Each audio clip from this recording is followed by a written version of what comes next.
come in every once in a while. It'll make me so happy.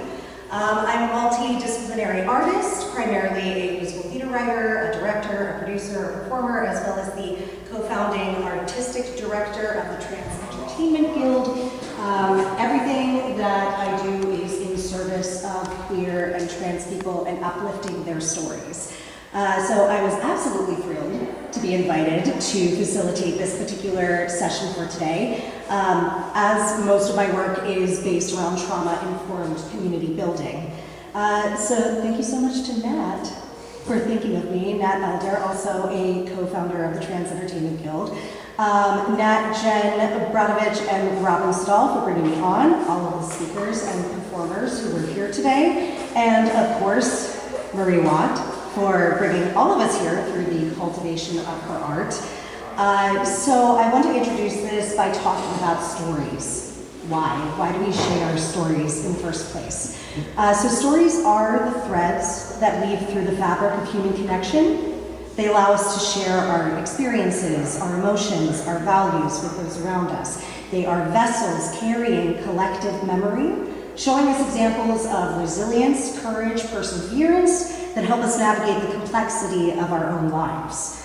And one of the most remarkable aspects of storytelling is its capacity to foster empathy by immersing ourselves in the narratives of others, by listening, by acknowledging, by experiencing diverse perspectives. We cultivate compassion, we challenge stereotypes, we promote inclusivity, and we build bridges of empathy that span across cultures, continents, generations.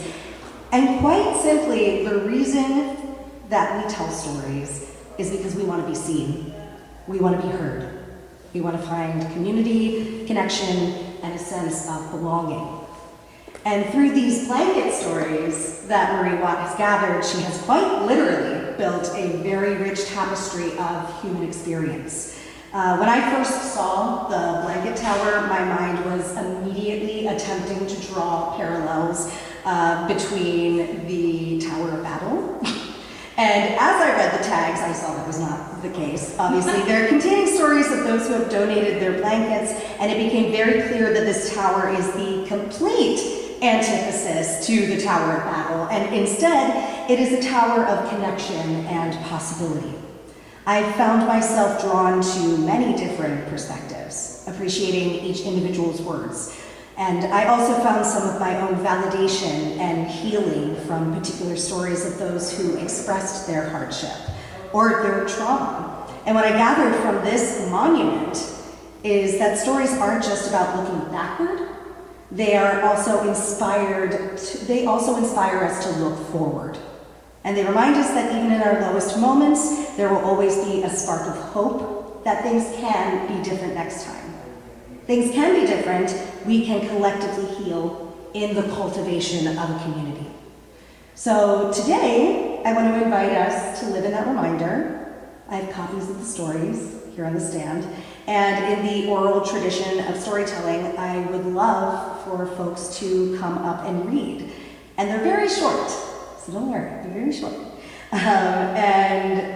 Once we've read a few, if we find that we're compelled to share any thoughts of connection to the contents of any of the stories, I would love for us to discuss and share. And whether you're standing, whether you're sitting, and you may be surprised to find some community here amongst ourselves.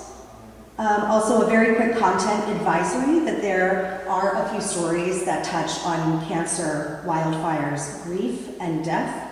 And that being said, this is a space that we are cultivating to recount these topics safely and express ourselves without judgment. And that is exactly what community is for.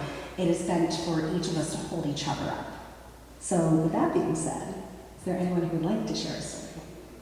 I'll do it. Let's go. Friends? Yes. Okay, this is a story from Peggy Lopez. The origin of the blanket is that it belonged to her grandpa Frank and came to her when he passed away in 1991. The story reads, "This blanket represents love between generations. It belonged to my grandpa, who was born on February 4th, 1906. He kept it in his wonderful puke orange 1953 Chevy pickup. The truck was made the same year I was born. The blanket is frayed, worn, and represents love to me, just like my grandpa. Grandpa would cover my grandma and me in the winter with it before the truck's heater would kick in. I always imagined it was a buffalo robe that kept us so warm and toasty. When he stopped driving, it went inside to lay on the foot of his bed. It was there to warm and comfort him when he needed it. I was happy to see that his old friend was still around to help out. When he died, it came to me. It is a symbol of my kind, generous, and loving Grandpa Frank. I am glad to see it getting a new life in art. This is by Molly McCracker. My blanket was given to me by my Aunt Dee and quickly became my security blanket. When I was in high school, we were on vacation in Bend, Oregon, and there was a terrible fire while we were at dinner that prevented us from returning to our hotel. We went to the evacuation shelter and heard that the hotel had burned down. Later, we learned that the hotel had been saved by a rural fire squad, and they would send our belongings back to us. When our smoky smelling luggage finally arrived back to us, my blankie, which must have looked like a rag, was the only thing missing. This is from Maria Sanchez Mazzi. I'm struggling to parent this teen. This blanket is from when she chose to paint over the wall color I'd chosen for our nursery with a basic white. Back then I laughed at how far the apple fell from my multicolored tree, and I thought that I was someone who could embrace change. Now she's 14, and I see the echo of my depressed teenage self. She won't repaint the new room. She doesn't want the bright blanket. She doesn't want the things I wasn't allowed to want because they were too much. And she's gravitating toward the things I was forced to accept. This is a hard season. The ghosts have not left the nursery. This is Sharon Reimer and Kathy Cooper. Here's the provenance of the blanket. Made in Denver, Colorado, new, 100% cotton flannel as project for donation to Denver Health, New Babies. We are two friends who enjoy sewing together. Sharon has long donated handmade baby quilts to Denver Health. During this year of the pandemic, we made quilts together to donate to new mothers at Denver Health or to raise money for women's scholarships to help graduating seniors go on to higher education. Even though it has been a year of isolation, we've used these quilts to deepen our friendship and provide warmth and comfort to others. Also, as we are reading these out loud, if you are the reader, if you feel any sort of particular way about narrating a personal story, just think about that. If there's anything that strikes you deeply or whatever pulled you to that particular story, even if you had read it cold, if there was something in there that really resonated with you, just allow that to live in your chest. All right. This is from Jordan Piper, acquired directly from my grandmother. My blanket is one that used to bring warmth. It was made by my grandmother for my high school graduation, and it was such a sincere gesture of reaching that milestone of achievement.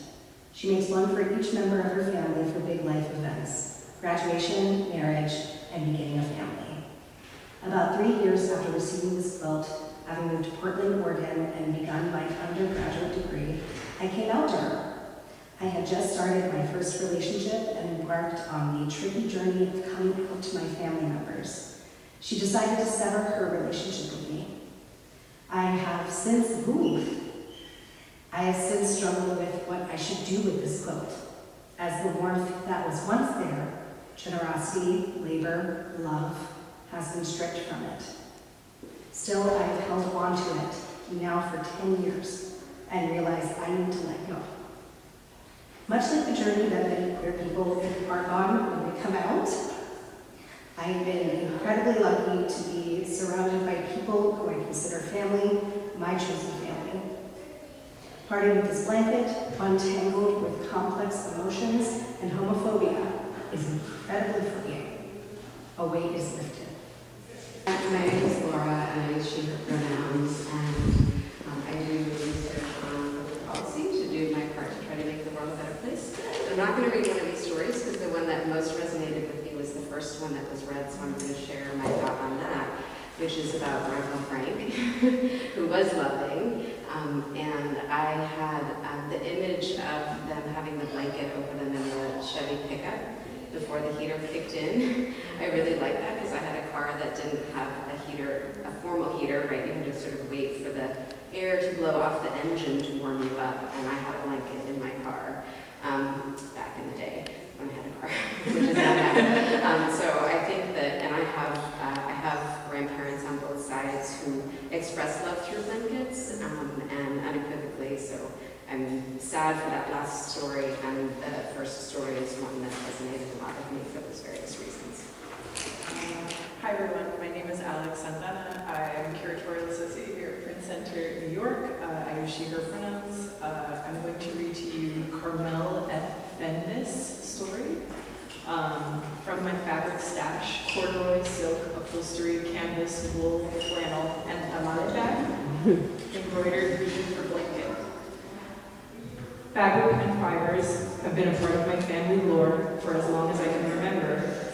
My appreciation for them was passed down from my maternal grandmother to my mother and then to me.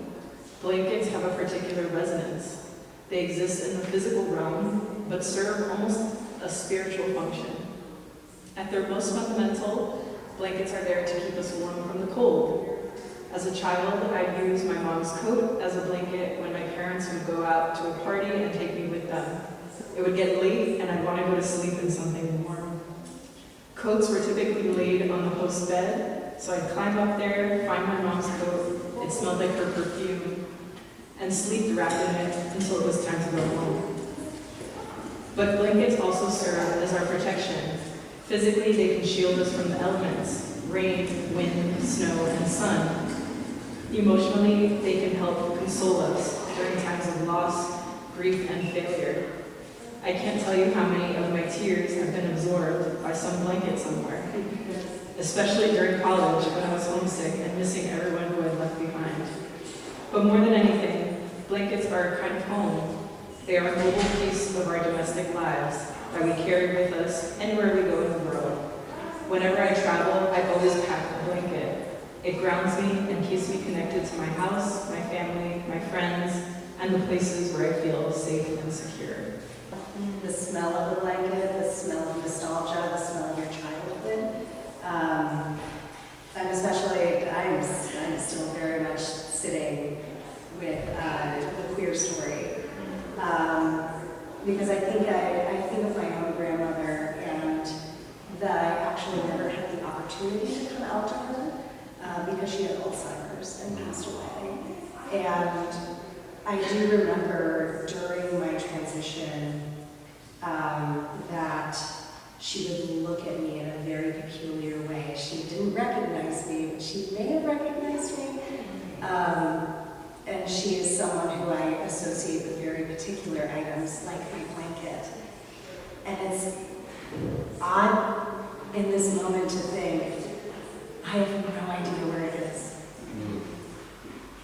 And it's something that I held on to for so long that it became so tattered. And it was that source of comfort. I don't know if it was ever washed. But it had that smell, it had that comfort of her. And when I think of the possibility of donating it or finding it somewhere amongst here, it spurs some complicated feelings, some feelings of comfort as well. And just imagining like a tattered pink little blanket. Oops, I'm trans. That's something that's really sitting in my chest, my flat chest right now. Would someone else like to read a story, or if anything has stood out to you so far? This is a really long one to give people to tell us on their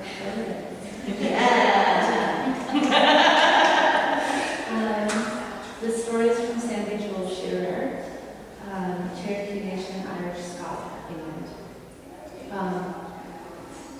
Gifted by Denver, Colorado, IKEA to Black Forest Fire Survivors, June 11th, 2013.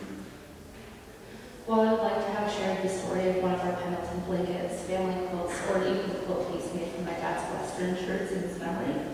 I no longer have these, and I cannot. However, I am sharing this story and blanket given to us in human kindness.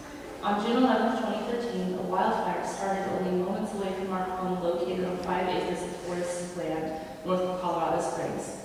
Before containment, days later, our home, along with 14,000 acres, nearly 500 homes, 2 lives, and countless animal lives perished. Record heat and wind was recorded that first day. Our daughter Summer left for an appointment in town while my husband Don went to work. I napped from returning from a 10-plus-hour trip to see my mother. The next thing I recall is our lab maze, barking and nudging me awake. Our home was full of smoke and partially on fire. When I found no one else home, I quickly grabbed keys. While I live each moment I can recall in detail, I will share only that I escaped with our lab and our 4 Japanese kids through roadblocks, still not aware of what was happening. 911 was overwhelmed with calls, and I had missed many calls on my cell phone, messages left by my family desperately trying to reach me. Sadly, we lost our cats and bird. Luckily, our lab was a rescue and rescued us in return. With only the clothes on our back, we struggled with the tragedy. The Red Cross, community, and even IKEA raced to provide us something: water, clothes, and the blanket we now share with you. Throughout the last few years, our country has seen such devastation, but I always remember the care and compassion so many gave us and believe in human kindness. As an added note, this blanket has covered us and our dogs in warmth. It has been washed many times, but there may still be dog hair clinging to the fibers. This, too, is a big part of the story. This is from Carrie Searles, Provenance Lift Up Community Thrift Store, Steamboat, Colorado. My own master's thesis for my degree in art and design was similar to this project.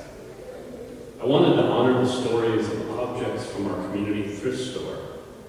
I collected this blanket for an installation knowing it had some kind of important story, but having no idea what it was.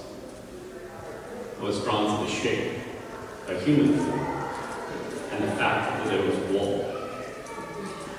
When I didn't use it for my project, I passed it on to my mother, who does her own art with upcycled wool. Now we pass it to you. 3rd time's a charm. May this blanket honor the unknown soldier who owned it, as well as the artists who tell stories. Now, it's something that's really standing out to me that really is resonating with me in these stories as well, is this idea of passing on.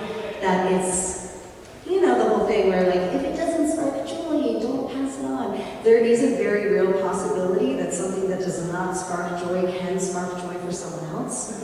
There is a very real possibility that sort of the weight or even the ambiguity of trauma that could be held within something could have a brand new meaning in its reclamation, and gifting it. There's something in letting go. And especially if it's filled with joy, stories of joy too. There's really something wonderful about passing on that joy. Yeah, if someone else could do it. Because I was thinking the one story that you read in your reflection has the potential to the harshness that came with getting rid of the trauma associated with it could then now be a source of joy for someone else, and it doesn't look like Exactly. it doesn't have to continue to be there. Yes. And to add to that, like the joy that came out of receiving this blanket from the IKEA during like a really traumatic incident, like sometimes, you know what I mean? Like there's this like, yes, the letting go of the trauma, but also like there's this like covering too that can happen. So anyways, I think that the juxtaposition of like receiving or like giving, The yes and of it all. the yes and of it all. I do think of, again, I think of if I looked at this and saw my tattered little pink blanket among the threads, how much joy there would be for me in this idea of letting go, and how much joy there would be for somebody else in just looking at a tattered old pink blanket that's among us. It's so really grand looking. blankets as well. Like, there's a lot of history and a lot of stories going on there. I feel like everyone has at least one who's a doppelganger to every one of those blankets. Yes. Yes. Absolutely. One of those. Yes. 1,000%. 17 is my lucky number, so that's number 17. Blanket stories, great-grandmother pandemic favorite, Charlene Chacon. Yeah, am I saying it right? What? Sorry. Chacon. Okay. Charlene Chacon, Providence, made with grandma's love. This blanket was made for me and given to me from my beloved grandmother, Nancy. She taught me how to crochet over 30 years ago, and I still try to make baby blankets for others like she taught me, to carry on her gift. She made countless blankets in her lifetime, all with her precious time and love. Because of her, I was exposed and learned to love the arts in all platforms. Even though this blanket is tough to part with, she will be smiling from above, knowing it is a part of someone's masterpiece. Her talents will always be cherished. Thank you for the opportunity to honor her. So this one's from Sarah Howwerda, Providence. I made this lap blanket in April 2021 out of scraps saved from a year of sewing face coverings. This is a blanket made from cast-off bits from a year of caretaking. For much of the year, I lived with my in-laws. I left my home and art studio due to the pandemic, and amid increased caretaking responsibility for my son, I also cared for my husband, his mom, and her husband. I had time to myself at my sewing machine, which I also bought, and fixed myself. This fabric was left after I made my young son a mask for preschool, then my family and friends, and then over 100 strangers as I sewed masks with the Auntie Sewing Squad. This blanket is a small document of women/moms picking up tremendous slack. Yes. I think that's amazing.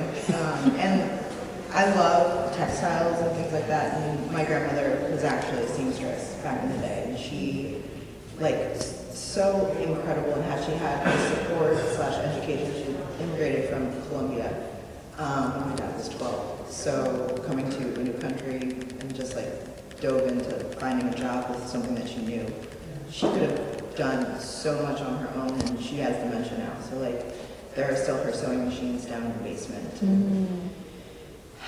Textiles and textile art is something that has always been really close to my heart, near and dear to my heart. So, and ironically, I actually saw this piece in Colorado. Last spring. And then I know Nat, and Nat is part of the gallery. So Nat told me about it. I was like, wait.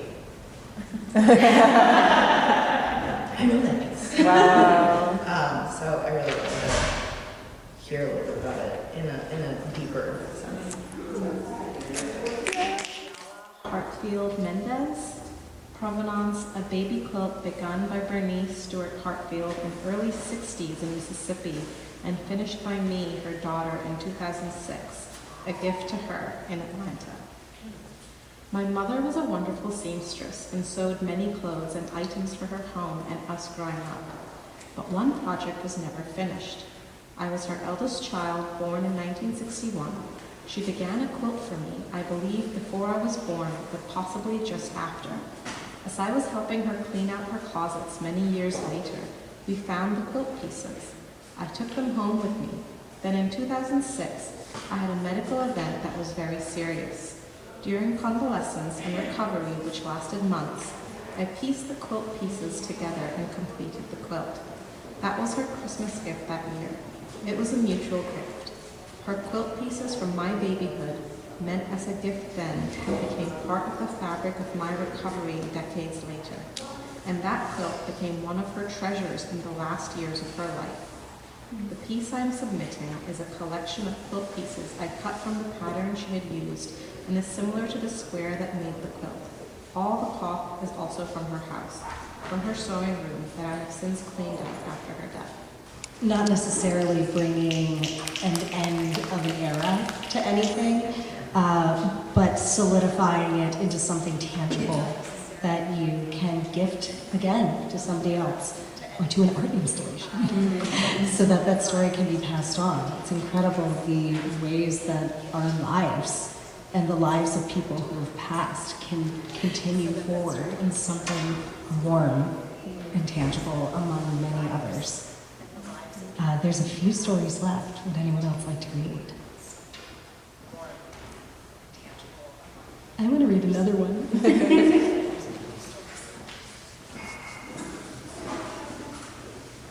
I've also had a lot of fun observing how people are choosing. That's very fun for me. This one is from Kiara Ayalo, Provenance, purchased by Dad and Mom around 2010. This is the story of a protective blanket. Not really the kind that protects you from a chill on a spring evening, but a blanket that will always be there if and when it's needed. When I turned 16, my parents passed down the family car, here we go again, cars, a 2001 Toyota Highlander. I had it in 1999. That car is long gone. My dad told me that he put a blanket in the back in case anything ever happened. Growing up 45 minutes outside of town on top of the Colorado National Monument, there was a real chance I'd need it someday. This blanket sat in the back of my car for over 10 years, waiting for a day when it could keep me safe and warm. Okay, so this is Catherine Sherman, Provenance. Beyond red, white, and blue flag city school. Or is that one all of them? That is not all of them. Okay, that is specific. Okay, me too. Our American mythology says this land was made for you and me. My Christian worldviews taught me God makes the rough places smooth. For many of the most vulnerable in our nation, the pastoral dream is a mirage, a promise of shining comfort that can only scratch and fray. Oh, say, can we see?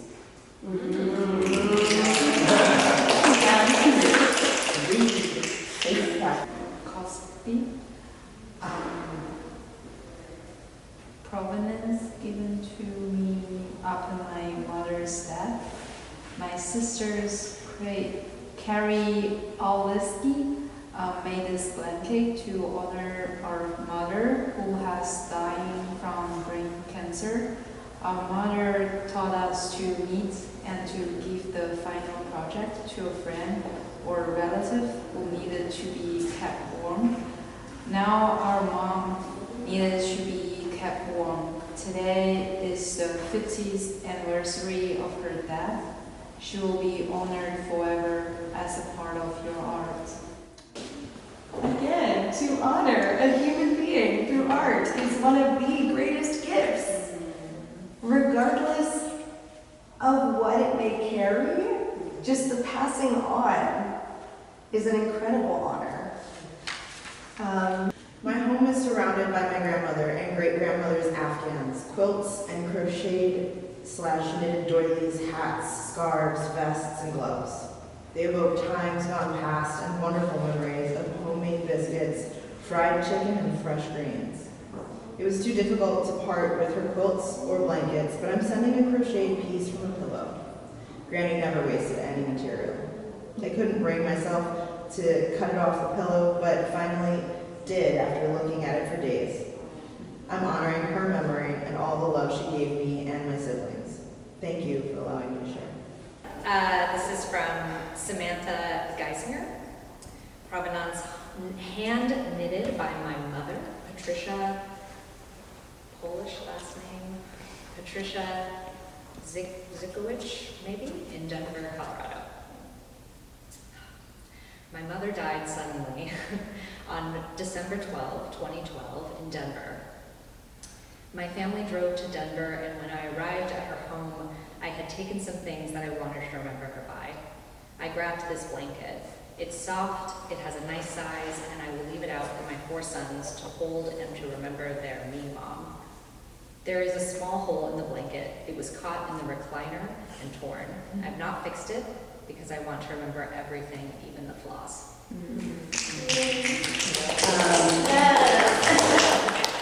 And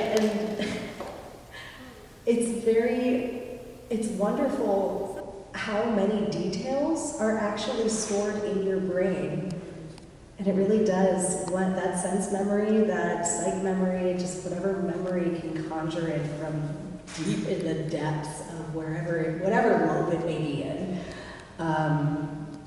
It's incredible how much not only our bodies, our brains, our hearts can hold, but how much a tangible object can conjure from our bodies.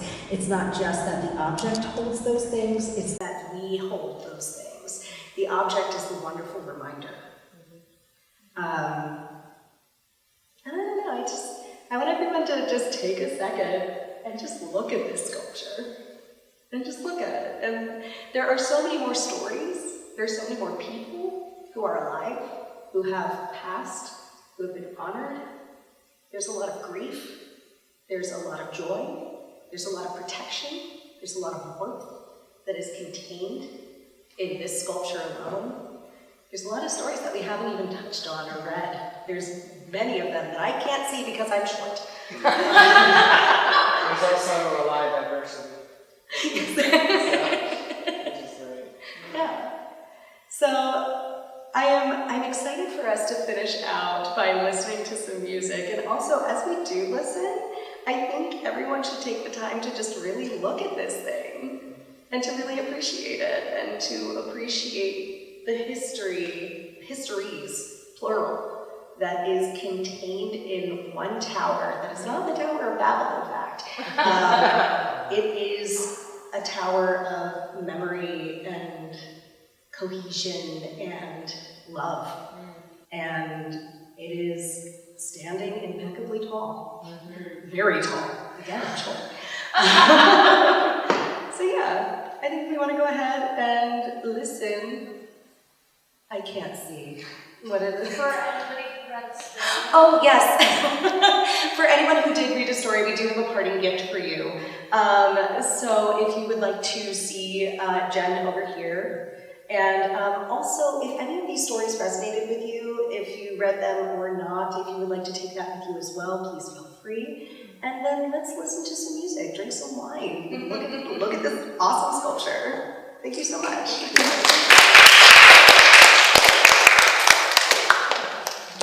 Thank you, Mika. Thank you, everybody, for participating in this community reading and come to the front desk and see me. These are 2 prints that Marie made in collaboration with us this season for this show. And we've been giving them out